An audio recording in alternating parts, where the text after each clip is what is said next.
इस वीडियो में मैं आपको क्या बताने वाला हूँ, इस वीडियो में मैं आपको CSS के बारे में बताने वाला हूँ। तो CSS एक्चुअल में क्या होता है, CSS का इस्तेमाल हम क्यों करते हैं और CSS की मदद से हम क्या काम कर लेते हैं अपनी वेबसाइट पे। देखो ऑलरेडी HTML में मैंने आपको बताया कि HTML में एक फ्रेम तैयार होता है और फ्रेम एक अनप्लेजेंट वे में होता है, वो मतलब अच्छा नहीं दिखता है, ना कलरफुल दिखता है, ना उसमें कुछ अच्छी चीजें होती हैं। तो उसे हम किस तरीके से खूबसूरत बनाएंगे, तो वो बनाएंगे हम CSS की मदद से, प्रॉपर्टीज की मदद से। तो यहाँ पे हम CSS के बारे में यही जानेंगे कि किस तरीके से प्रॉपर्टीज लगाते हैं, कहाँ से हमें प्रॉपर्टीज ढूंढनी है, अगर हमें कुछ प्रॉपर्टीज नहीं पता है तो ये सारी चीजें आज इस वीडियो में मैं कवर करने वाला। डाउनलोड कर सकते हो, करना कुछ नहीं है, गूगल क्रोम पे जाके आपको सिंपल विजुअल स्टूडियो कोड की वेबसाइट पे जाना है और जस्ट उसे इंस्टॉल कर लेना है। तो ये विजुअल स्टूडियो कोड मैंने ऑलरेडी इंस्टॉल कर रखा था, तो मैं जस्ट इसे ओपन करके एक नया प्रोजेक्ट कॉन्फ़िगर करूंगा। तो नया प्रोजेक्ट को कॉन्फ़िगर करने के लिए ओपन फोल्डर करेंगे, डेस्कटॉप पे ही फोल्डर सेव करने वाले हैं। न्यू फोल्डर यहाँ क्रिएट कर देंगे, फोल्डर का नाम होगा CSS ट्यूटोरियल और जस्ट सिलेक्ट फोल्डर कर देंगे। तो यहाँ पे ये हमारा जो फोल्डर है वो ओपन हो जाएगा। तो यहाँ पे दो फाइल बनाएंगे, एक HTML की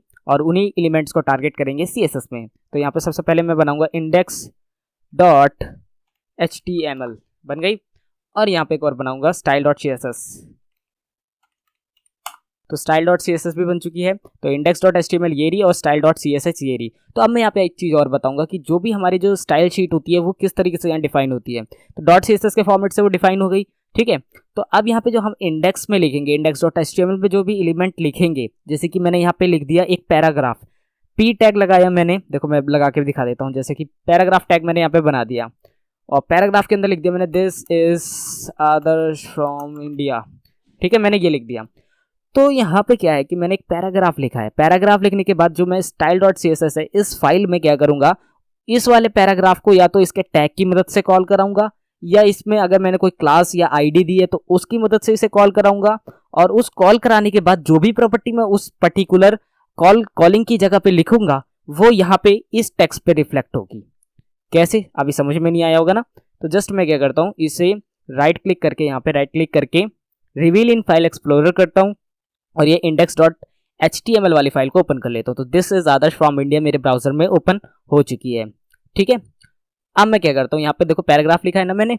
अब मैं यहाँ पे इस पैराग्राफ को, अगर जितने भी मेरे पैराग्राफ इस HTML फाइल पे होंगे, जैसे मल्टीपल जितने भी, जैसे कि मैं इसको कॉपी कर लेता हूँ और मैं इसे 3 बार पेस्ट कर दूंगा। आदर्श की जगह यहाँ लिख दूंगा मोहित, मोहित की जगह लिख दूंगा अमन, ठीक है। तो 3 यहाँ पे मैंने टेक्स्ट लिख दिए हैं, तो तीनों के नाम मैंने लिख दिए। अब मेरी जो style.css है, मैं जस्ट यहाँ पे अगर इन तीनों को ही मैं चेंज करना चाहता हूँ, मतलब जितने भी पैराग्राफ टैग है मेरे HTML फाइल के अंदर उन सभी में वो प्रॉपर्टी में लगाना चाहता हूँ, तो जस्ट उस टैग को मैं यहाँ कॉपी करा दूंगा। जैसे मैं सिर्फ पैराग्राफ वाले टैग में लगाना चाहता हूँ तो P लिख के कर्ली ब्रेसेस ओपन करूंगा और जो भी प्रॉपर्टी यहाँ पे मैं दूंगा वो यहाँ पे रिफ्लेक्ट होगी। जैसे कि मेरे को कलर की देनी, तो मैं जस्ट यहाँ पे लिखूंगा कलर, और कलर के बाद जो भी कलर मैं देना चाहूंगा मैं यहाँ पे दे सकता हूँ। जैसे मैं डार्क वायलेट दे देता हूँ। तो यहाँ पे पैराग्राफ टैग जितने भी होंगे, मैंने तो 3 लगाए। अगर यहाँ पे पर्टिकुलर एक सिंगल पे टारगेट करना है तो वो भी बताऊंगा कैसे होगा, लेकिन अभी मेरे को सारे पैराग्राफ टैग पर ये काम करना है कि उनका कलर मेरे को डार्क वायलेट करना है। तो जस्ट पैराग्राफ टैग लिखूंगा, कर्ली ब्रेसेस ओपन करूंगा और उस जस्ट प्रॉपर्टी को मैं यहाँ पे लिख दूंगा उसके अंदर, ठीक है। अभी मैं इसे रिफ्लेक्ट करके दिखाऊंगा। अभी तो यहाँ पे रिफ्रेश कर देता हूँ, क्योंकि रिफ्रेश करने से अभी ये तीनों लाइन हमारी आ जाएंगी, लेकिन अभी ये रिफ्लेक्ट नहीं होगा क्योंकि हमने अभी स्टाइल शीट लिंक नहीं करी है।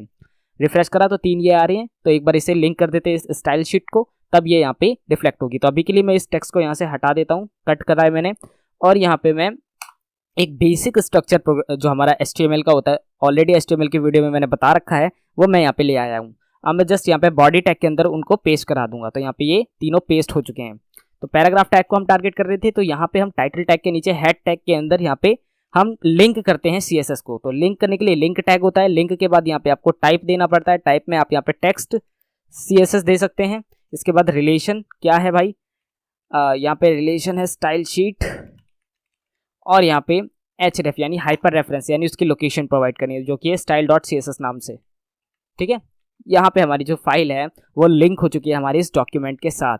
अब इतना काम करने के बाद मैं यहाँ पे जाके दोबारा रिफ्रेश करूंगा तो यहाँ पे आप देख सकते हो उस टेक्स्ट का कलर वॉयलेट हो चुका है। इसका मतलब जितने भी हमारे यहाँ पैराग्राफ टैग हैं उनमें ये वाला काम रिफ्लेक्ट हो रहा है, ओके। तो एक तरीका है, आप डायरेक्ट कॉल से टैग करा सकते हो, मतलब टैग से कॉल करा सकते हो, कॉल से टैग नहीं, टैग से कॉल करा सकते हो। लेकिन इस केस में क्या होता है कि सभी जो टैग्स होते हैं सब में ये रिफ्लेक्शन चला जाता है।